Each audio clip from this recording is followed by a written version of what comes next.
Mahilig ka bang kumain ng ampalaya? Kung oo, here are top 5 benefits of it.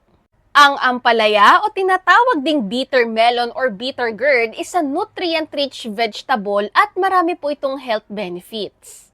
Number 1, blood sugar regulation.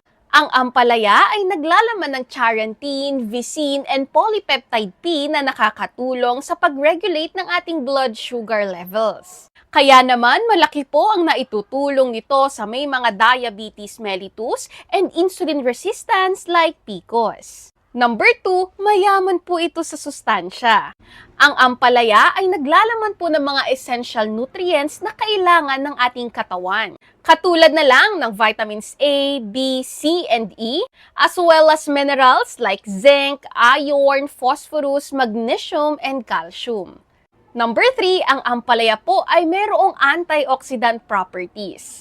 Kung mahilig kang kumain ng ampalaya, tumataas din ang bilang ng mga nagpoprotekta sa ating mga selula laban sa damage. Dahil sa free radicals and oxidative stress na nagiging dahilan ng pagbaba ng inflammation or pamamaga sa katawan.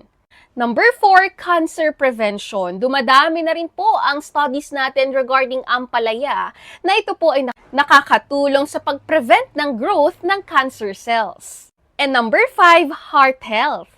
Ang ampalaya ay nakakatulong sa pag-improve ng ating heart health sa pamamagitan ng pagbalanse ng cholesterol levels sa katawan. Dok, hindi ako mahilig kumain ng ampalaya dahil ayoko ng lasa nito. Well, when it comes to supplements, you can take SUC blocker. Dahil ito po ay naglalaman ng ampalaya, banabal, lemongrass, turmeric, hawthornberry, and more na nakakatulong sa ating overall health.